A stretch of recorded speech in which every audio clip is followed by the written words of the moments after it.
പുതിയൊരു വീഡിയോയിലേക്ക് എല്ലാവർക്കും സ്വാഗതം. നമ്മൾ നെയ്മറുമായി ബന്ധപ്പെട്ടുള്ള ന്യൂസുമായിട്ടാണ് പോന്നിട്ടുള്ളത്. നെയ്മർ പൂർണ്ണ ബിസിനസ് തിരിച്ചു പിടിച്ചിരിക്കുകയാണ്. നാളെ നടക്കുന്ന സാന്റോസിന്റെ ഫെർട്ടോലസിനെതിരായിട്ടുള്ള മത്സരത്തിന് നെയ്മർ കളിച്ചേക്കുമെന്നാണ് ഇപ്പോൾ ബ്രസീലിയൻ മാധ്യമങ്ങൾ റിപ്പോർട്ട് ചെയ്യുന്നത്. ഫെർട്ടോലസിനെതിരായിട്ടുള്ള മത്സരത്തിനുള്ള സ്ക്വാഡിൽ നെയ്മർ ഇടം പിടിച്ചു എന്നാണ് ഇപ്പോൾ ന്യൂസുകൾ വരുന്നത്. ഫ്ലെമിംഗോക്കെതിരെയുള്ള മത്സരത്തിൽ ഇറക്കുവാനായിരുന്നു സാന്റോസ് തീരുമാനമെടുത്തിട്ടുള്ളത്. പക്ഷേ സാന്റോസ് ഇപ്പോൾ റെലഗേഷൻ്റെ വക്കിലാണുള്ളത്. അതുകൊണ്ട് തന്നെ താൻ പൂർണ്ണ ഫിറ്റ്നസ് നേടിയെടുത്തു കഴിഞ്ഞു.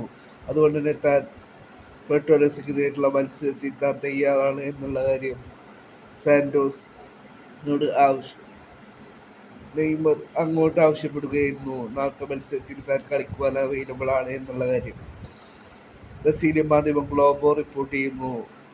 നെയ്മർ ഫുൾ ടൈം കളിച്ചേക്കില്ല, അവസാന 15 മിനിറ്റേക്കും നെയ്മർ മത്സരം കളിച്ചേക്കുമെന്നാണ് ഇപ്പോൾ നിലവിൽ വരുന്ന റിപ്പോർട്ടുകൾ. മത്സരത്തിലുള്ള സ്ക്വാഡിൽ നെയ്മർ ഇടം പിടിച്ചിട്ടുണ്ട്.